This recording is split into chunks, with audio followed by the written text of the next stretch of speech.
আচার্য exclusive চ্যানেলে তোমাদের সকলকে স্বাগত জানাই।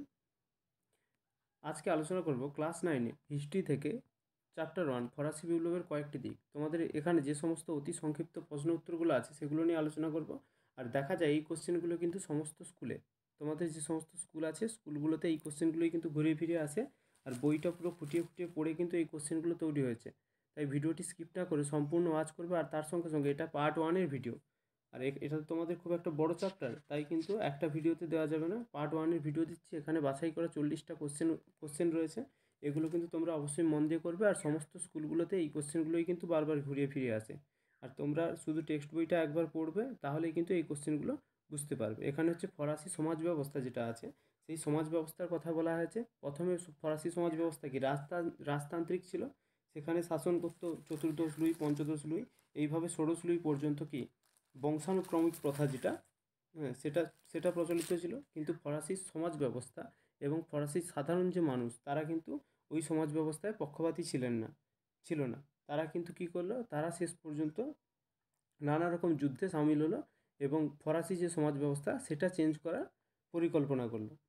আর তারা কিন্তু তৃতীয় সম্প্রদায়ের মধ্যে পড়তো। ফরাসি জনগণ যারা ছিল তারা কিন্তু তৃতীয় সম্প্রদায়ের মধ্যে পড়তো। আর প্রথম সম্প্রদায় এবং দ্বিতীয় সম্প্রদায় কিন্তু তারা কিন্তু রাজার খুবই কাছের মানুষ ছিল, যারা হচ্ছে যাজক ও অভিজাত শ্রেণীর মানুষ। চলো শুরু করা যাক। 1 নম্বর কোশ্চেন বলছে ফরাসি বিপ্লব কবে হয়েছিল? 1789 খ্রিস্টাব্দে কিন্তু ফরাসি বিপ্লব হয়েছিল। 2 নম্বর কোশ্চেন, পূর্ব রাজারা কোন ক্ষমতায় বিশ্বাসী ছিলেন? ঈশ্বর প্রদত্ত ক্ষমতায় কিন্তু বিশ্বাসী ছিলেন।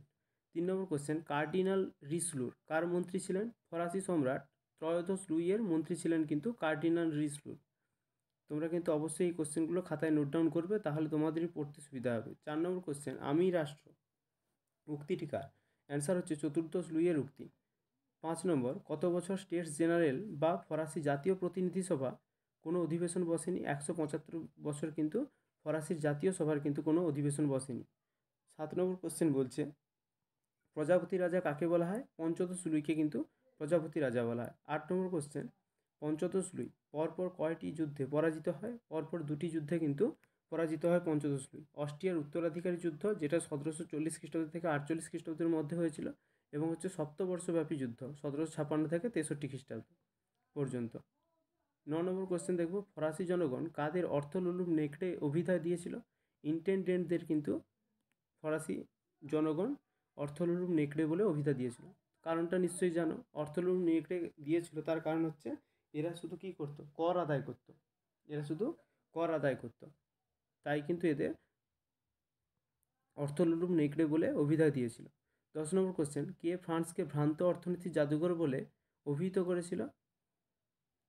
অ্যাডাম স্মিথ কিন্তু ফ্রান্সকে ভ্রান্ত অর্থনীতির জাদুঘর বলে অভিহিত করেছিল। এটা 2 নম্বর, মানে দুটো লেখা হয়ে গেছে। 11 নম্বর কোশ্চেন বলছে অ্যাডাম স্মিথ তার কোন গ্রন্থে ফ্রান্সকে ভ্রান্ত অর্থনীতি জাদুঘর বলে চিহ্নিত করেছেন? ওয়েলথ অফ নেশনস গ্রন্থে। 12 নম্বর কোশ্চেন, ফরাসি সমাজ ব্যবস্থায় কাদের কোনো প্রকার কর দিতে হতো না? যাজক ও অভিজাতদের কোনো প্রকার কিন্তু কর দিতে হতো না। 13 নম্বর কোশ্চেন, ফরাসি সমাজ ব্যবস্থায় তৃতীয় সম্প্রদায়ের মধ্যে কারা পড়তো? মূলত কৃষক ও বুর্জোয়া শ্রেণীরা এই সম্প্রদায়ের মধ্যে পড়তো। 14 নম্বর কোশ্চেন, টাইথ কি? না, টাইথ হলো এক প্রকার ধর্মকর যা ফরাসি কৃষকরা চার্চকে দিত।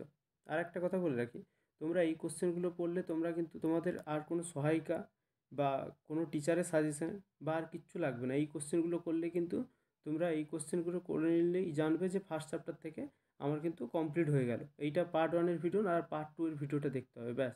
পার্ট 2-এর ভিডিওতে কিছু অতি সংক্ষিপ্ত যে সমস্ত কোশ্চেনগুলো বাকি থেকে গেছে সেগুলো নিয়ে আসবো, আর তার সঙ্গে কিন্তু 3 নম্বর এবং 5 নম্বর সাজেশন কী কী আসবে সেগুলোও কিন্তু দিয়ে দেবো। তাই অবশ্যই চ্যানেলটিকে সাবস্ক্রাইব করবে, আর এই কোশ্চেনগুলো কিন্তু অবশ্যই খাতায় নোট ডাউন করবে। আর আমি যে সাজেশনগুলো দিই, যারা দেখে আমার ভিডিও কন্টিনিউ, ক্লাস 8-এর এবং ক্লাস 10-এর দাদারা যারা যারা দেখছে তারা কিন্তু অবশ্যই জানে কীরকম সাজেশনগুলো আমি দিচ্ছি। চলো দেখে নেওয়া যাক। 14 নম্বর কোশ্চেন, টাইথ কি?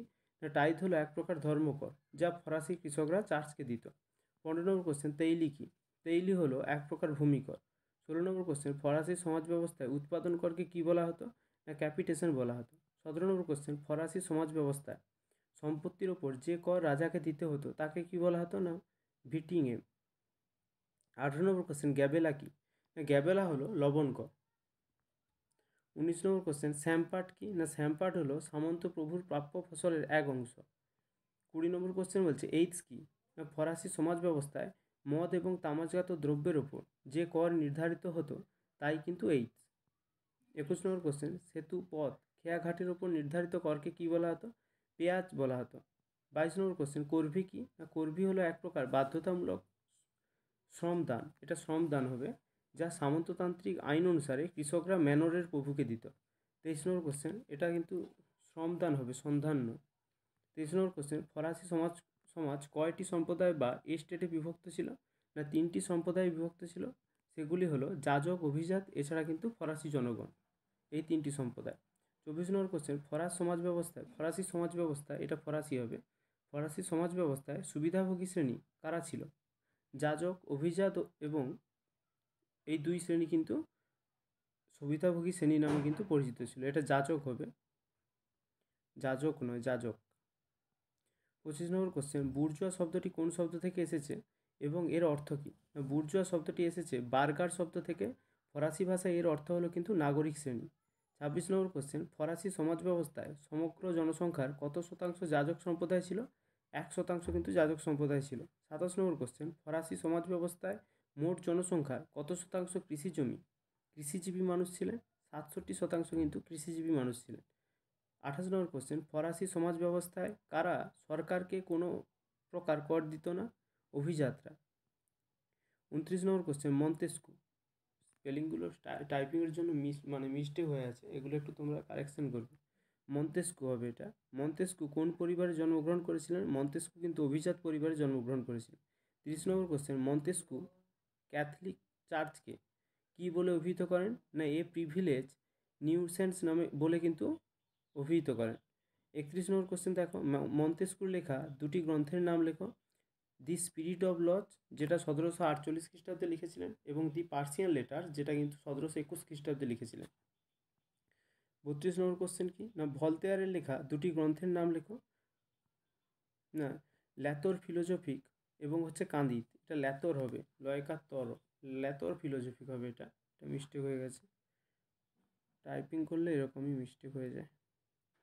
33 নম্বর কোশ্চেন, ফরাসি বিপ্লবের ঝড়ের পাখি এবং ফরাসি বিপ্লবের প্রিন্স নামে কে পরিচিত? রুশো কিন্তু পরিচিত। 34 নম্বর কোশ্চেন, সামাজিক চুক্তি বা সোশ্যাল কন্ট্রাক্ট গ্রন্থটি কার লেখা? রুশোর লেখা। 35 নম্বর কোশ্চেন, অসাম্যের সূত্রপাত গ্রন্থটি কার লেখা? রুশোর লেখা। 36 নম্বর কোশ্চেন, ফ্রান্সের কোন রাজা ফ্রান্সের রাজকোষের সংকট রোধের জন্য 4জন অর্থমন্ত্রী নিয়োগ করেন? ষোড়শ লুই। আর এই 4জন অর্থমন্ত্রী হলো তুর্গো, নেকার, ক্যালন এবং ব্রিয়াং। এছাড়া তোমাদের এই কোশ্চেনগুলো থেকে দিয়ে দিল তুর্গ কার অর্থমন্ত্রী ছিল, তখন কিন্তু তোমাদের বলতে হবে ষোড়শ লুইয়ের অর্থমন্ত্রী ছিল, তাই আমি সবগুলো নাম লিখে দিয়েছি। 37 নম্বর কোশ্চেন, ফ্রান্সের কোন রাজা কবে এবং কত বছর পর আবার স্টেট জেনারেলের অধিবেশন ডাকার সিদ্ধান্ত নেন? না, রাজা ষোড়শ লুই 175 বছর পর 1789 খ্রিস্টাব্দের 5ই মে স্টেট জেনারেলের অধিবেশন ডাকার কিন্তু সিদ্ধান্ত নেন। আর কেন সিদ্ধান্ত নেন সেটা নিশ্চয়ই তোমরা জানো, যখন ফরাসির জনগণরা, মানে তৃতীয় সম্প্রদায়ের মানুষরা যখন ক্ষুব্ধ হয়ে ওঠে, তখন কিন্তু তারা, মানে ষোড়শ লুই কিন্তু বিক্ষিপ্ত হয়ে ওঠে, এবং তখনই কিন্তু আবার তাদের যে জাতীয় সভা বা স্টেট জেনারেলের অধিবেশন, সেটা কিন্তু 175 বছর পর কিন্তু ডাকেন। 38 নম্বর কোশ্চেন, রাজা ষোড়শ লুই কোথায় 175 বছর পর জাতীয় সভার অধিবেশন আহ্বান করেন? ভার্সাই শহরে। 39 নম্বর কোশ্চেন, কবে তৃতীয় সম্প্রদায়ের প্রতিনিধিরা মিলিত হয়ে তাদের সভাকেই জাতীয় সভা বলে ঘোষণা করে? 1789-এর 17ই জুন। 40 নম্বর কোশ্চেন, কারা কবে টেনিস কোর্টের শপথ গ্রহণ করেছিল? না, তৃতীয় সম্প্রদায়ের প্রতিনিধিরা 1789 খ্রিস্টাব্দের 20 জুন কিন্তু তৃতীয় সম্প্রদায়ের প্রতিনিধিরা এই টেনিস কোর্টের শপথ কিন্তু গ্রহণ করেছিল। এই ছিল তোমাদের পার্ট 1-এর কোশ্চেন। আর আমি বলছি এইখান থেকে এর বাইরে যদি কোনো এমসিকিউ বা এসিকিউ আসে, তাহলে তোমরা কমেন্টে লিখে জানাবে। এর বাইরে কোনো কোশ্চেন হয় না, আর এর বাইরে থাকবেও না। এই কোশ্চেনগুলোই বারবার দেখা যায়, প্রতিটি স্কুলে ঘুরিয়ে ফিরিয়ে দেয়, আর এই কোশ্চেনগুলোই থাকবে, এর ভেতর মধ্য থেকেই কিন্তু থাকবে। আর পার্ট 2-এর ভিডিওটি দেখার জন্য অবশ্যই কিন্তু চ্যানেলটিকে সাবস্ক্রাইব করে রাখো। আর তোমাদের আমি ক্লাস 9-এর হিস্ট্রি যতগুলো চ্যাপ্টার আছে সবগুলো কিন্তু শেষ করাবো। Thank you. খাতায় নোট ডাউন করবে, অবশ্যই ভালো করে পড়াশোনা করবে। চলো, আজকে এই পর্যন্ত থাকলো।